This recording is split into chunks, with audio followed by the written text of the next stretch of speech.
Bismillahirrahmanirrahim, salam alaikum. Dans cette vidéo, je vais vous parler des instructions de branchement GoTo, Continue et Break. Commençons tout d'abord par l'instruction GoTo. Donc, nous allons faire un petit exemple illustratif. Donc, je déclare une variable n. Donc, par exemple, je demande à l'utilisateur de saisir la valeur de n en lui affichant tout d'abord un message informatif. Donc, saisir un nombre par exemple. Par la suite, je vais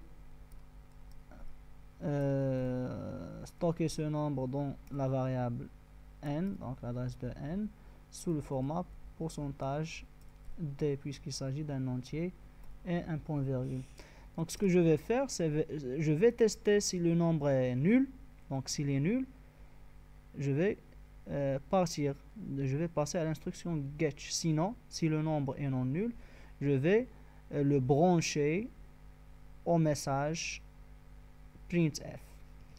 Donc qu'est-ce que nous allons faire?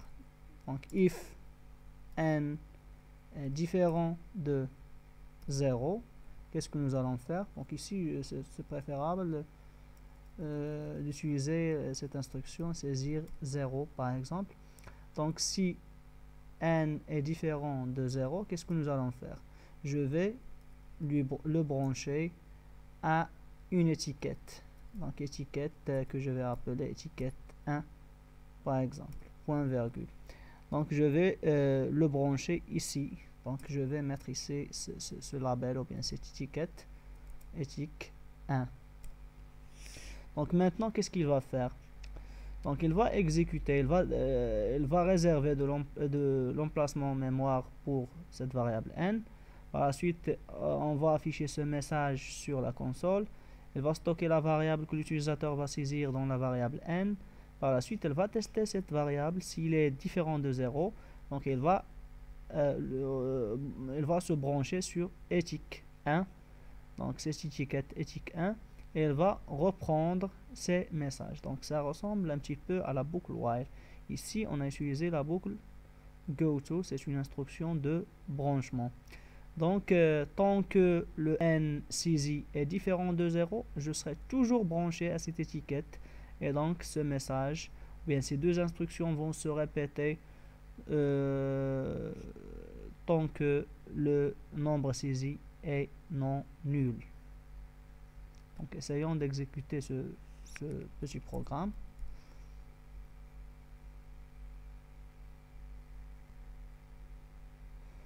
Donc, saisir 0. Donc, si je saisis la valeur 5, par exemple, il va me demander de saisir 0. Pourquoi? Parce qu'il a testé 5 à 0. Donc, c'est différent. Donc, il est allé jusqu'à étiquette 1 pour reprendre ses instructions. Donc, par exemple, moins 7. Une fois que je saisis 0, donc bien sûr, il va partir. Donc, c'est l'utilisation de l'instruction GoTo. Donc, c'est une instruction qui branche l'utilisateur, ou bien qui branche instruction de branchement qui permet de se brancher à une étiquette déjà définie de cette manière. Passons maintenant à l'instruction Continue. Donc, utilisons un autre exemple. Donc, je vais utiliser un exemple se basant sur la boucle for. Donc, je déclare un compteur. Donc, par exemple, la valeur initiale c'est 0 jusqu'à la valeur finale i est inférieure ou égal par exemple à 100. L'exemple de la boucle for que nous avons étudié au préalable. Donc i++, c'est pour afficher par exemple les nombres pairs inférieurs à 100. Donc le pas d'incrémentation c'est 1. Donc je peux faire ici un petit test. Donc je vais lui dire à la machine si i est pair ou bien est impair. Donc si le reste de la division euclidienne de ce nombre i compris entre 0 et 100 est différent de 0, ça veut dire quoi? Ça veut dire que le nombre est impair. Donc je lui demande de continuer. Ça veut dire quoi continue? Ça veut dire passer au i suivant.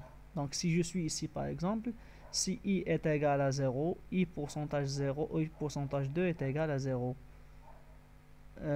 Donc ici je ne vais pas exécuter cette instruction. Qu'est-ce que je vais exécuter? Je vais exécuter l'instruction suivante. C'est l'affichage de ce nombre i. Point virgule, c'est préférable d'utiliser les anti-slash n. Donc comment nous allons analyser ce petit programme. Donc si le i par exemple est égal à 5, donc 5 pourcentage de différent de 0, donc continue veut dire que je vais le brancher au i suivant. Donc le i suivant c'est 6, donc il passe à la valeur 6 sans continuer l'exécution des instructions qui vont suivre par la suite, qui vont venir par la suite bien sûr. Si la valeur est égale à 0 bien sûr, donc il va passer à l'instruction suivante, il ne va pas exécuter cette instruction. Donc continue permet de passer à la valeur suivante du compteur i dans cet exemple. Donc essayons d'exécuter ce code. Nous allons voir que ça fonctionne correctement. Donc il nous affiche seulement les nombres pairs. Pourquoi? Parce que si le nombre est impair, si le nombre i est impair, on n'exécute plus cette instruction, mais on passe à l'aide de cette instruction continue au compteur, à la valeur suivante du compteur. Donc c'est pour l'utilisation de continue. Donc pour break,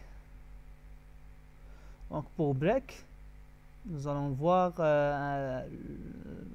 essayons de voir le même exemple.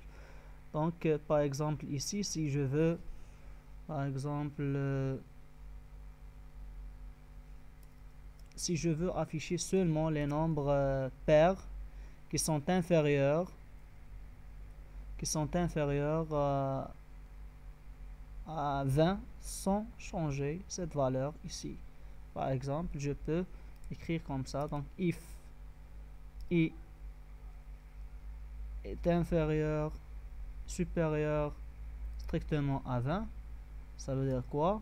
Ça veut dire que j'ai dépassé la valeur que je veux. Donc ici je vais lui dire break. Ça veut dire quoi? Ça veut dire il faut partir de la boucle, il faut casser la boucle, il ne faut pas continuer. Donc if i, si j'arrive à i supérieur à 20, donc je m'arrête à l'aide de cette instruction. Donc une fois i est égal à 20, je vais partir de la boucle, donc je ne vais plus exécuter les instructions suivantes jusqu'à 100. Donc qu'est-ce que je vais afficher? Donc ça va m'afficher seulement les nombres inférieurs ou égal. Donc c'est bon. C'est ce que nous avons affiché ici, donc les valeurs de 0 jusqu'à 20.